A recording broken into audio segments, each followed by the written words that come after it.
Welcome to Stargrind and the Entrepreneurship Story. Welcome, Per, first of all. Thank you. Entrepreneurship Story is started for young entrepreneurs, people who want to be entrepreneurs, young professionals. And we are going to meet entrepreneurs who made it and didn't make it at some point to hear about your journey and also to open up for questions. We're going to have a Q&A session in the end of this conversation that we're having today. And I also like to mention that, are you a senior professional? This is for you too, because we can never stop learning. We can never stop getting inspired. So warmly welcome to all the senior entrepreneurs, non-entrepreneurs here today with us at Gottsunda Centrum or through Zoom. This is a collaboration between Stargrind, Uppsala municipality, Uppsala University, EIT Health, and Rotary. And we have Sten here from Rotary and Mia here from Uppsala, and I know we're having a few people with us from the university through Zoom today also. But most of all, we have our Stargrinders here. Stargrinders are young entrepreneurial mind who have joined us through 6 months in a program that Stargrind started this week, where we will have programming courses. We are going to have inspirational with Per and others. We're going to go out and meet tech hubs and tech companies together. And we're also going to have a professional development program. And in 6 months, these young people are moving forward into a mentor program also. With that, most welcome. Per, hello. Hi. Who are you? I know you are today CEO at Peafowl Power System. Close. Close. Please repeat. Peafowl Solar Power. Solar power, right. An Uppsala company. An Uppsala company it is. But your journey there has been through several startups and supporting several startups. Would you like to tell us a bit about your journey, your entrepreneurship journey? Sure. I actually grew up in the middle of Sweden, which is north from here, Sundsvall. And I went to KTH, the Royal Institute of Technology. So I have a technology background. Most of that was quickly irrelevant because technology develops so quickly, but it was still a good thing, I think. I have started myself 5 companies, all in tech, mostly in the software side.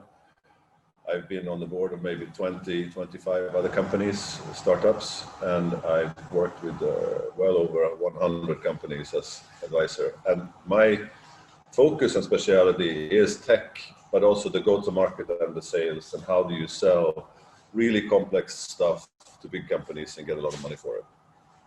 So if I do something that's like a training or helping somebody, education, then it is around go-to-market and sales. You've also been in several countries. That's right. I've spent 11 years in the US. So the first company I started here is I actually talked to a guy yesterday who said he knew my company. So I think as an entrepreneur, the biggest credit you can get is that you see your old company still alive. It doesn't go away because you sell it and it gets absorbed. It's actually thriving. So I saw this company. It's called Abalon, and it was a CRM company, and it's now part of Visma Retail. So still out there with customers and all. What is the CRM company? It is a software for keeping track of your customers and your pipeline and that. So the big guys are like Microsoft Dynamics and Salesforce and Pipedrive and the other guys. So I was early in that. Has it mainly been software companies, tech companies you've been working with and supporting? It has, but not necessarily because I like it, because I think intersection of technology and change in society is very interesting. So in every industry, technology will change everything fundamentally. So there are so many opportunities as an entrepreneur to apply technology to enable this change. Sometimes it is that you invent something, a thing or a software or something. Other things that is that you can now build much more complex systems than the human brain actually can control. So we can actually pull information from different places and put together solutions that were impossible before. Machine learning and AI being the best example, but there are other less obvious examples too. So tech is interesting because it has such an enabling effect. We're going to come back to tech, but let's go back to 18-year-old Per. Where were you? What were you doing, and what were you thinking at that time? I think what I have from that day is I always had a fundamental interest in people. I always enjoyed being a part of a team.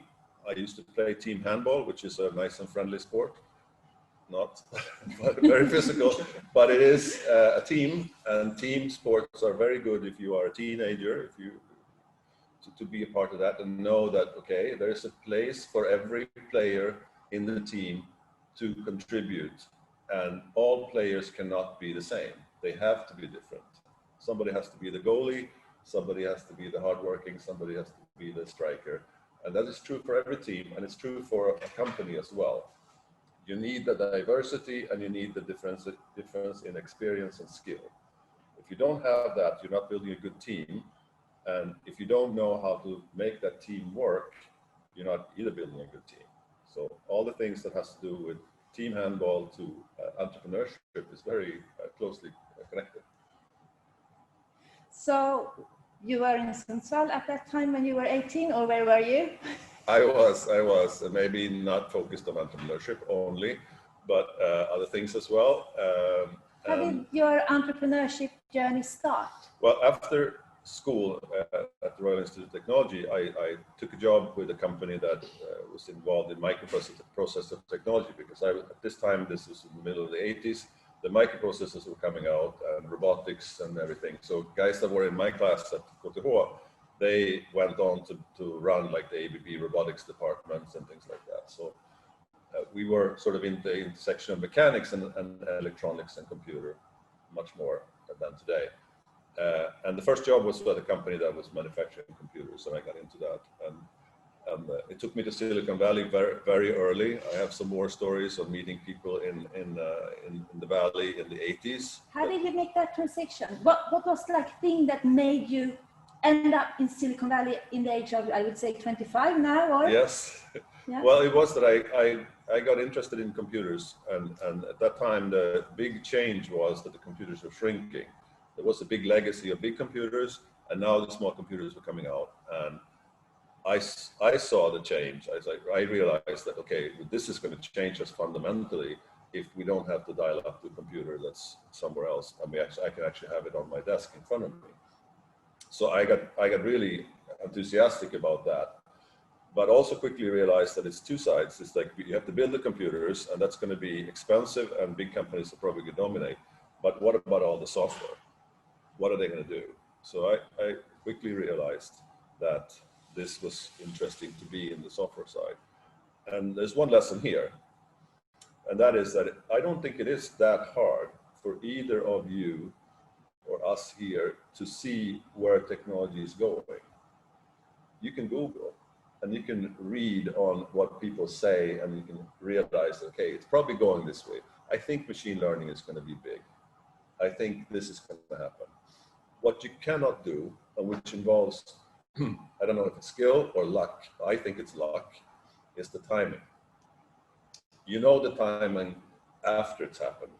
To know the timing before it happens is impossible almost. So sometimes in entrepreneurship, when you hear things, guys like Google say fail early and you have to test things, well, that's because you cannot predict timing. You can predict what's going to happen in, like, the trajectory of technology is going to go this way. So you can aim yourself in that direction, but you can wind up with a million things that are going to happen that you don't control. And so timing is really an unknown. So that's why in entrepreneurship, failing is not necessarily that you did something wrong. It could just be timing, just be bad luck. And that's fine, move on. So then, I'm going to keep on going with your journey a little bit here. Okay, so you were in the States, you were working in the States, you were starting up these software companies, but you are not in the States today. At some point you came back. What happened? Right. Actually, the States, I've been closely connected to the US for various reasons. My first wife is American, so I have 3 kids in the US, and I have 3 kids here in Sweden. So that, of course, makes me go back and forth to see them and see what they do. But I was in the US early in my first job. I into software, that kept me going. And then my first company, I started here in Sweden. I sold that, and with some of that proceeds and what happened, I started a company in New York. So I actually ran a company in New York City, which was founded in '99. And the idea we had in '99 was, I think we're going to run software on the internet. Like, today, so you look back and you're like, yes. So this was before we had a term for software as a service. But we were like, okay, if you're going to run software on the internet, it's going to have a platform that looks different. It's going to have different things that we need. So we actually built a company that did that. And it was in New York City. It was a great idea. I remember vividly sitting in a Starbucks with my partner Mitch, and we were writing our PowerPoints. We were done. We took the subway up Fifth Avenue, saw all the VC companies, and turned back with it wasn't one trip, but the story is better if it's one trip. Turned back and we had $15 million on our bank account in 1999 on this PowerPoint. And the fact that I had a team from my old company that I brought over. So that was like crazy, but that was the big hype then, 99. It was the internet era, everything was possible. So we built this company.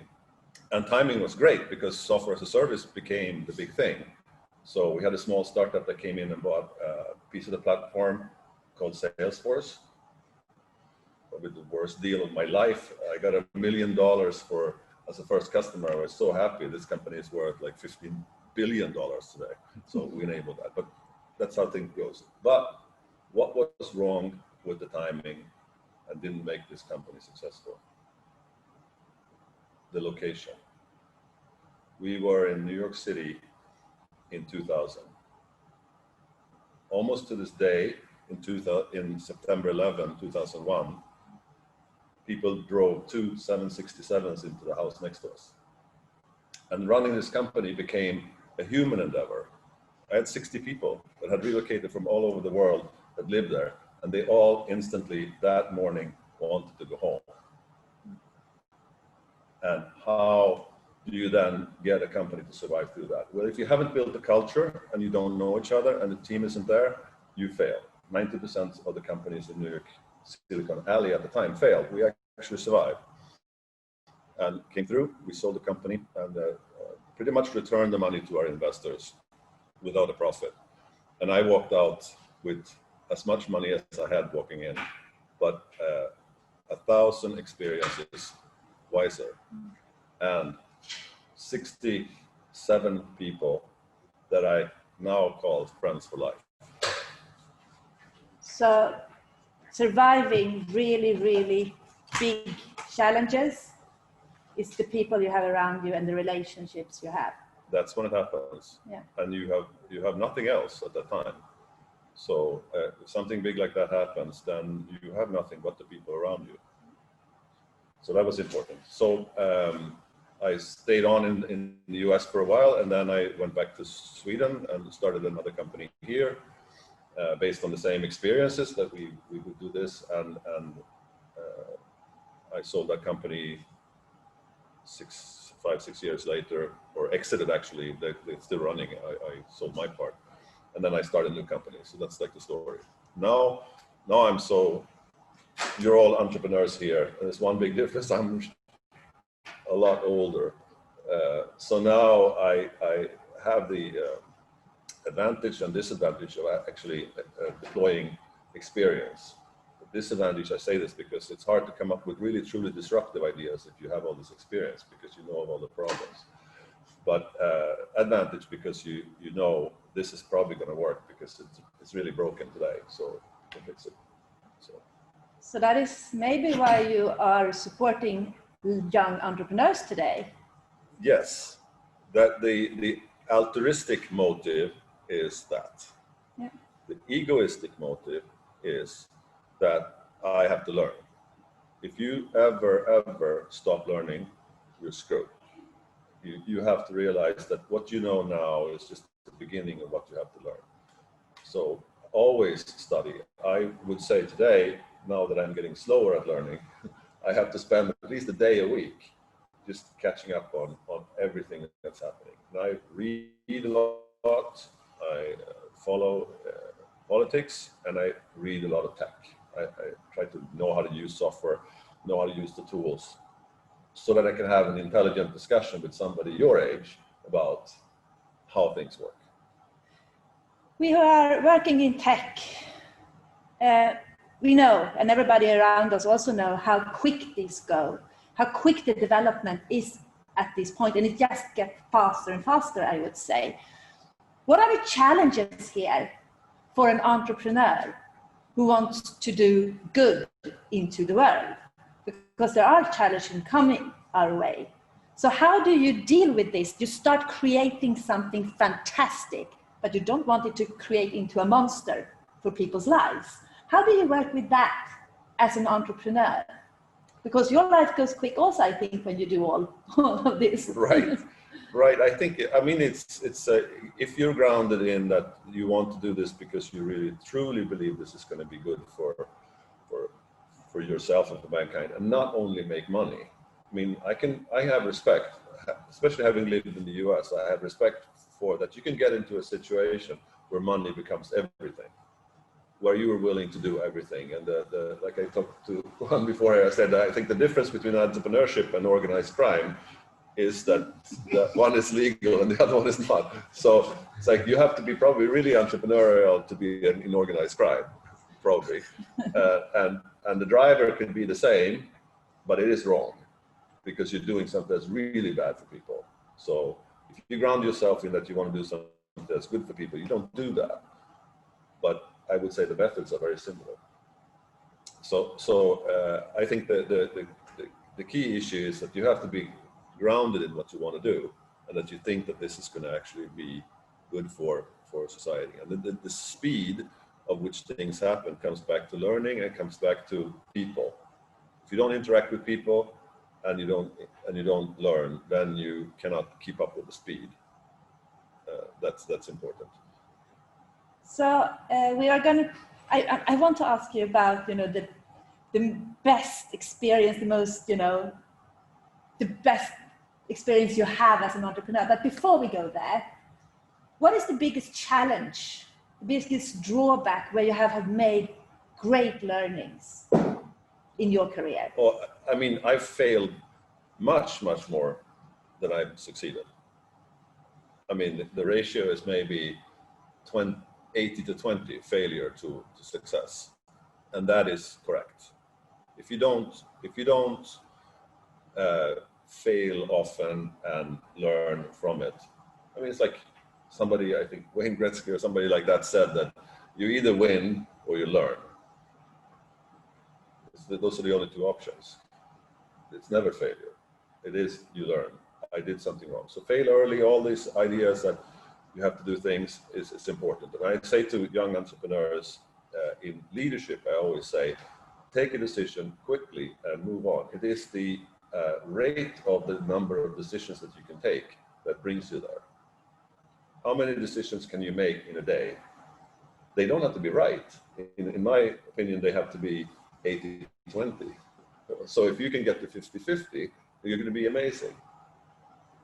So take your decision, move on, and then when you realize that was not a good idea, leave it and do something else. So in your group, in your team that you're doing this, make sure that you take decisions and move on, but also correct them. If we go to the opposite now, so which skill, what have you learned that has been the most valued learning in your career? Well, it's good to know technology. It's good to know differential equations. It's good to know nanoparticle physics. It's all that. But the course that I took that I've had the most use of in my entire entrepreneurship career was, of course, in stand-up comedy. Has anybody tried that? Stand-up comedy sounds like it's an anomaly because there is a method to improvisation. There is a method to improvisation. How can there be a method to something that's improvised? What it is, how you approach it. So what you learn if you take stand-up comedy is that you have to listen and look at the person that is speaking, and you have to say yes to whatever that person is saying. You have to follow on. You have to go with the flow, never against. It's never funny if somebody says no. Rabbit has 4 ears. No. Rabbit has 4 ears. Where? Well, it becomes funny. It's like if you go with it, you can make it funny. And that ties back to the team. If you have a good, diverse team with different experiences and knowledges, and somebody says, what about if we do this? And you say no, you're not going to move. But if you look this person in the eye and say, what I don't understand, can you explain what it is you mean? And you actually totally focus and listen to what this person says, not be on your phone or write something down or think about what I'm going to say next, but actually just totally focus on this person. Your brain is an amazing machine. It does things that no computer can do. It associates everything that you have learned, and comes up with a great idea in that instant. If you just let it. And the only thing you have to do is you have to listen. So, stand-up comedy has a method for listening, and listening is the most important skill. Would you like to elaborate a bit on this listening? Because this is something, I have learned, and when you teach and when you coach, you say, there's a reason, one mouth, 2 ears, right. 2 eyes. So can you elaborate on what do you mean with listening? And can you tell our Stargrinders and our listeners on the Zoom some tricks how to actually do it? Because I find it quite hard sometimes. Right. Sometimes it can be challenging. It is challenging. And I think the only thing that you have empirically learned that listening is a good thing. Because you understand after a while, okay, I didn't listen now, and it put me in a bad situation because I didn't hear what the person said, and now I'm in here. So I won't do that again. So you can empirically realize that not listening is sometimes a bad idea. But and with stand-up comedy, the only thing that happened was somebody said that there's a method to improvisation and explained this with the listening, and I said, and I just made the connection. Wow, this is the same thing. This is exactly this. And if you take stand-up comedy, you get a lot of tools, and they test like how can you relax your brain and just say what comes out. The first thing that comes out of your mouth, if I say something, what are you going to say?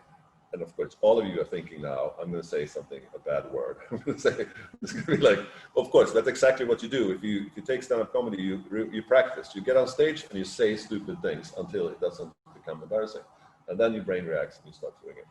So I'm not saying that you should do that in business, but what it also teaches you is that look the person in the eye. I mean, train yourself not to let go of this person's eyesight and totally focus on what this person says.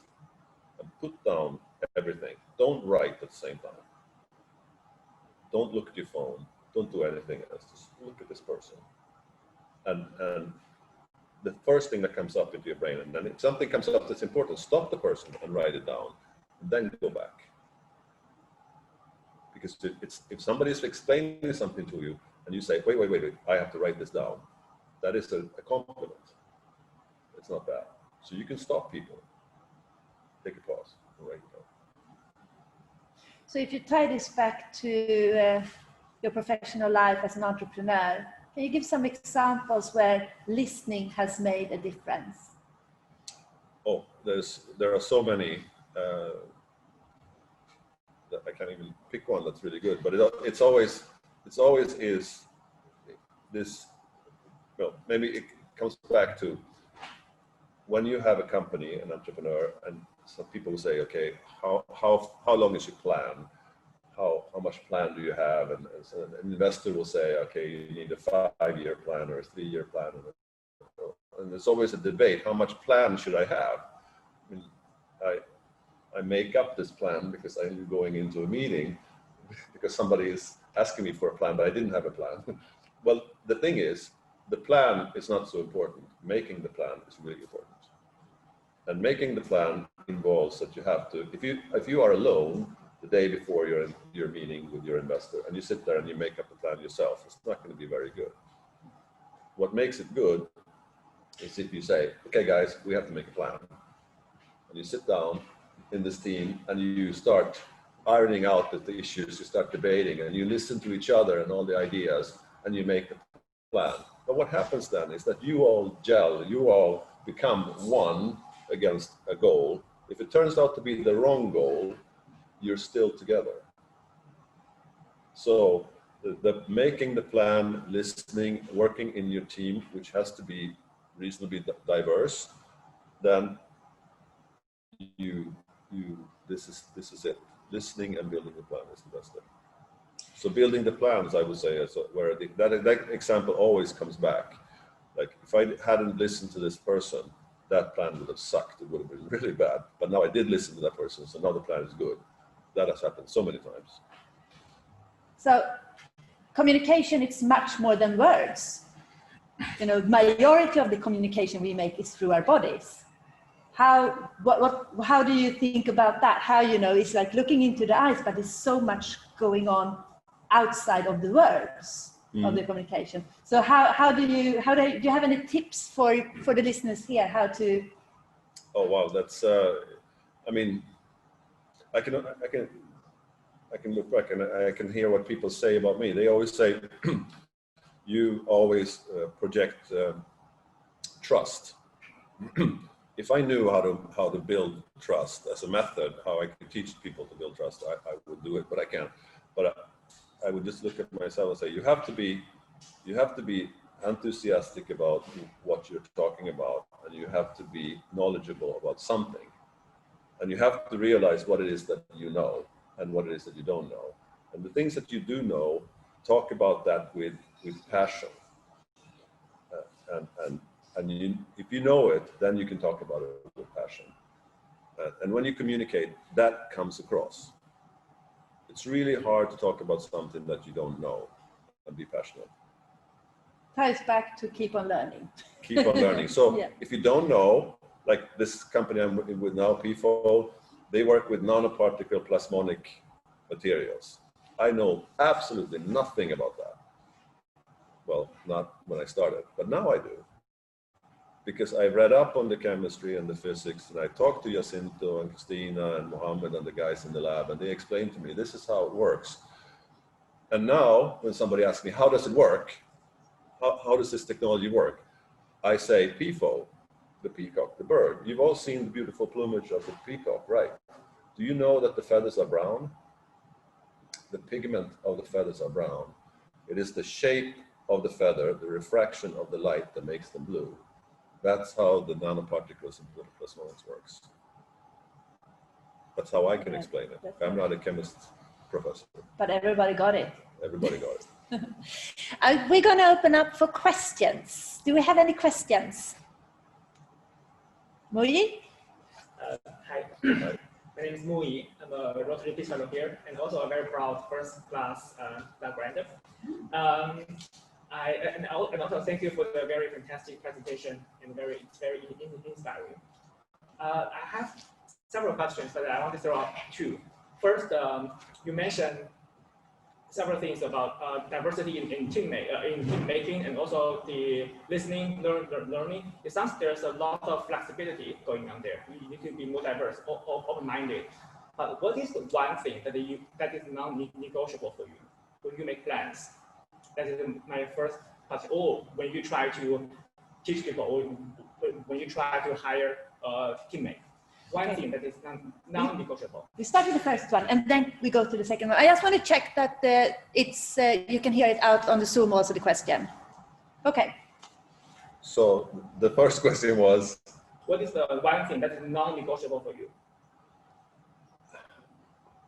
I mean, I've hired hundreds and hundreds of people. So, and if you know they're going to be a part of your team, I don't know, it's subjective, but you have to like them. You have to think that I'm going to be in a room with this person and I'm going to enjoy it. And life's too short to work with assholes. I'm sorry. Like if somebody's a jerk, or they can be skilled in whatever technology, or they can be the best salesperson in the world or whatever, but if they come across as jerks, don't hire them. You have to work with people that you not love, but respect. Second one? Yes, second thing is, what is one thing that throughout your whole careers and all your years of working or learning, what is one thing that you find that most people would disagree, but that is true for you? Oh, wow, that people disagree Most people would disagree, but that is true actually throughout your years of career experiences. That is a tough question. I think a lot of people underestimate the power of technology, and they say that it's going to take long, it's not going to be done. I think if you watch Star Trek, everything in Star Trek is going to be true. I mean, I'm not saying like only a few things. I mean everything. We're going to have warp speed and particle transporters and everything. And people, if you Google on it, you see people are actually working on it. Yeah, you can travel faster than light if you can make the universe travel with you. So that's how we break the rules. Okay, good. So I think any problem can be solved with enough time and money. And that some people will disagree. They say that there are unsolvable things. There are not unsolvable things. Thank you. Ava? Hi. Hi. I was wondering why you decided to go into entrepreneurship and not something else. Can Can you repeat the question? So The question was, why did I get into entrepreneurship and all this? Well, first of all, I had no idea I was going into entrepreneurship. So it was not a conscious decision. I would say you have to be somewhat naive and a little crazy or stupid or whatever. Naive is probably better. So to do this, because it's not going to take 3 years, it's going to take 10 years. And if I knew of all the things, it's like buying an apartment the first time. It's like you look at this apartment and it became much more expensive than you thought. And but now you have it and you're pretty happy with it, and it took much longer, but you're still happy with it. The same thing with the company that you start. Took much longer, was much more work, but you're really proud of it when it's done, and you wouldn't miss it for anything. But if somebody had told you before the apartment is going to cost this much, you would have said no. But so it's like that probably the naivety and all that is needed. You need to like rationalize a little. So for me, it wasn't a conscious decision. It was something I just felt that I wanted to do, and then it turned out like this. have you ever been employed? Yes, once. And together with a team, we built this great company that was owned by another company, and they sold it for a lot of money. And I promised myself that I would never be employed again. This was 1988. So I said, I've never had a job since 1988. My wife says I should say, I haven't had an ordinary job. I think we have Hamid. Yeah. Hi. You've mentioned that you have a series of entrepreneurial endeavors, especially in the US.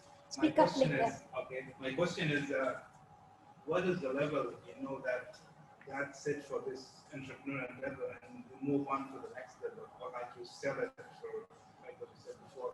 Because I heard some stories like some companies especially in the US, you get to reach a certain level and then you get bullied by bigger companies to sell it to them.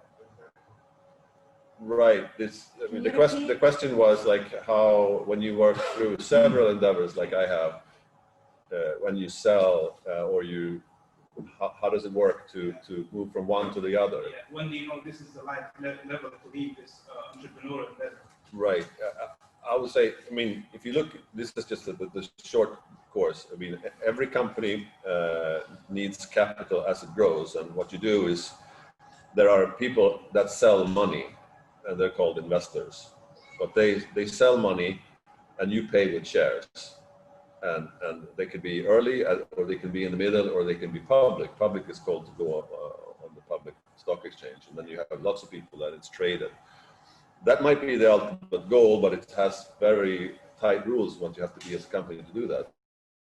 Before that, you can also, somebody can come in and buy all your shares, and because they need your stuff for something else, and then you become acquired.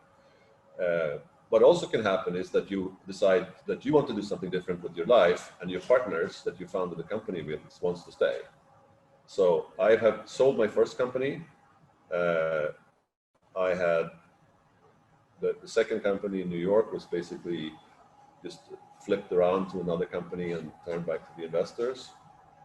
The third company, the other partners decided to stay on, and so they bought my shares and I left. So there are no rules. I would say if you, depending on what it is that you do and how specialized you are, if you are very specialized and do something very specific, you are going to get bought by somebody. If you do something generic, you have to grow to a market position that you can stand on your own feet.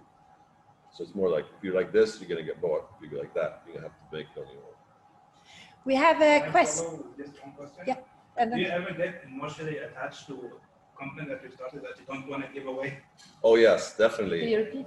Yeah, the question was, do I get emotionally attached to the company that I don't want to give away? My first company, Abalon, is still with me because we did so much. And but the company still lives because we have an alumni of all the people that work there, and we meet. And when we meet, it's like this great big party, and everybody are different companies, but we're back to where we were before.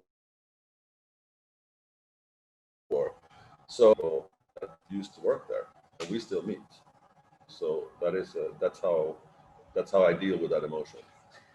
We have a question from online. Mia, would you like to say? Yeah, we have a few questions from the Zoom group.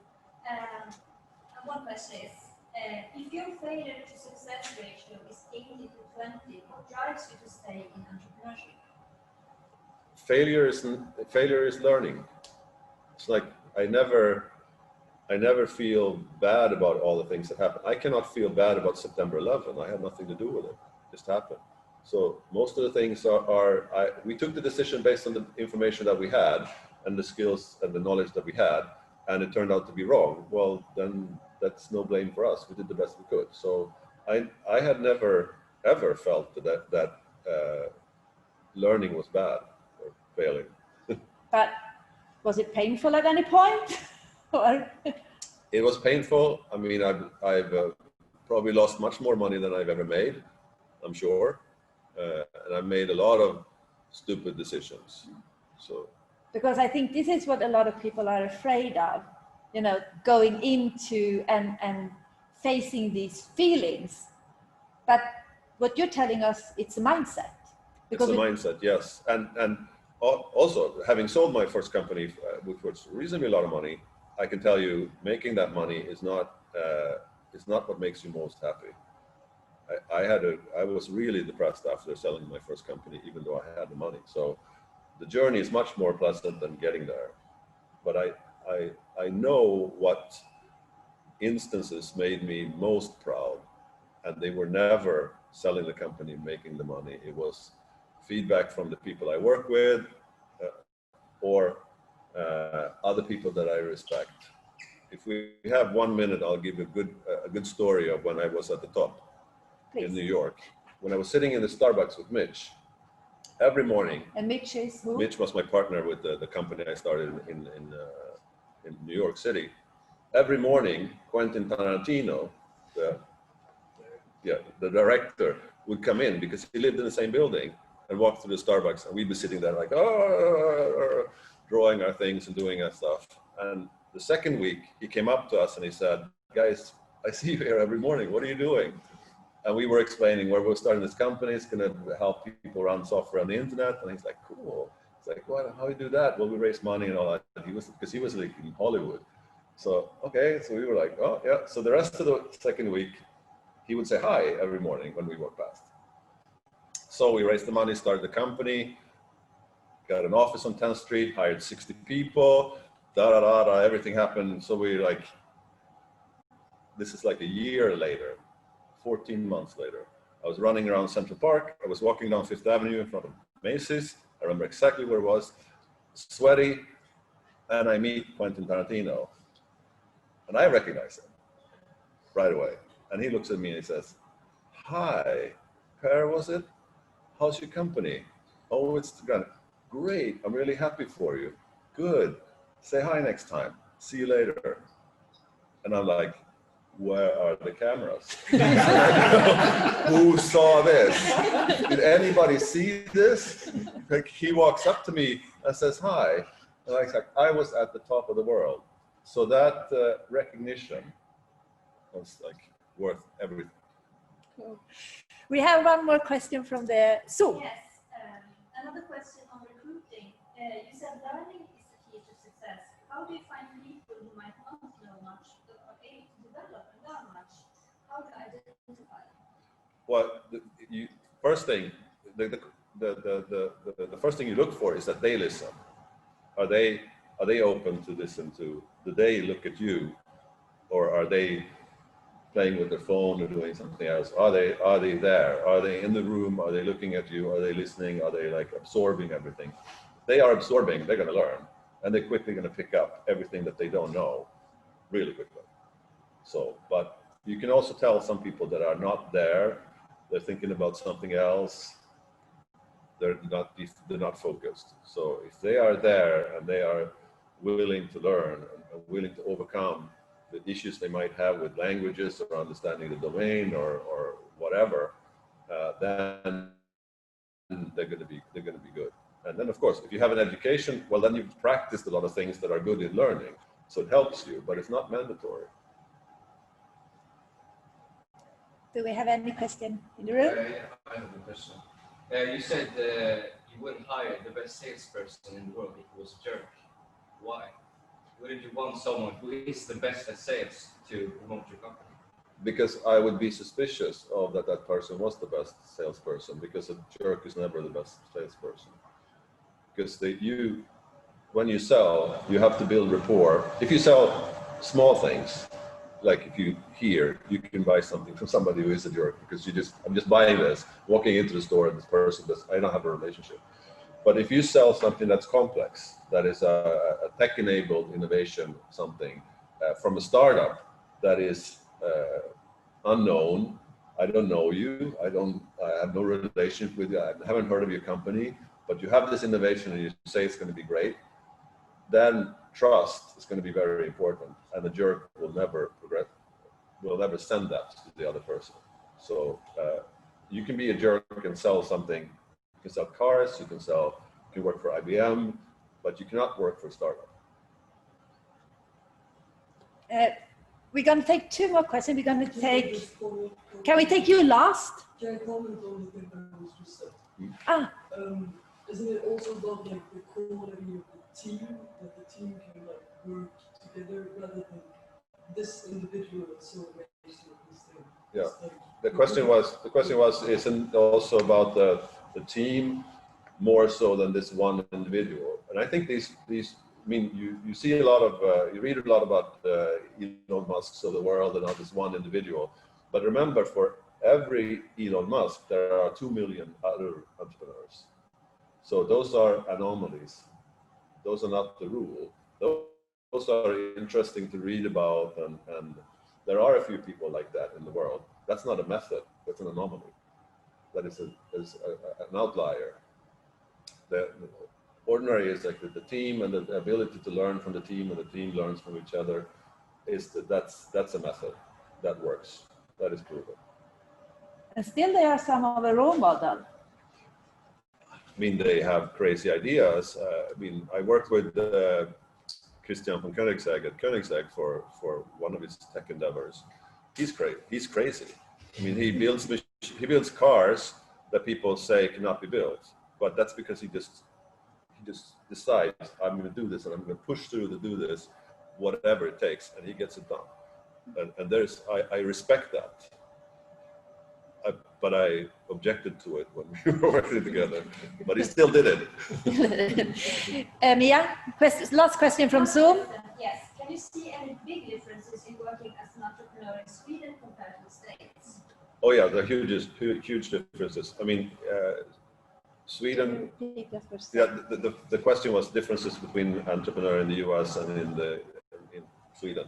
And I would say maybe take the Nordic region, and there are so many data on this that proportionate to population, we have the most startups and innovations almost in the world. This is like the startup capital, startup hub of the world is here. And that's because the social network, the risk that you take as an individual, the access to soft capital funding and competence and skill levels and universities and all this is here working. In the United States, it is not working. It is broken. They don't have a health system. I mean, it is a nightmare for most people to have the insurance system that they have in the US for health insurance. I mean, most young people will not have health insurance that covers something if something bad really happens. That's how you make it work. I mean, to live with that as a father with a family and knowing that you're not taking care of your family because you're working on a company instead could be a burden. I think the opioid crisis and all that is all grounded in this insecurity and fear that something is going to happen to people that you know, and when you fail and it happens, you cannot live with it. So in the United States is great if you have money and if you are successful and if you are in Silicon Valley and you know all the other white middle-aged men that live there. Great, super, but that's not it. Like, we are much closer to the real entrepreneurship here in the Nordics. Can I follow on it? You can have, yeah. Don't you think when the risk is higher, the determination of the entrepreneur will be higher, that I have to make it because if I don't make it, the risk is high? There is a component, I think that's probably true, yeah, because I see some companies, entrepreneur companies, young companies, that simply don't work hard enough here because it is more comfortable. You have to work really hard to be successful, and the risk that you're not going to succeed increases if you don't work that hard. So, and if you are a startup in the US, I mean, they always work hard. So there is a component of truth in that. So in a bit, I'm going to give you the last, we're not taking any more questions, but there will be a possibility for everyone in the room to talk to Per afterwards. Sure. And for everybody who are in Zoom, you can join us in 2 weeks when we have our second entrepreneurship story.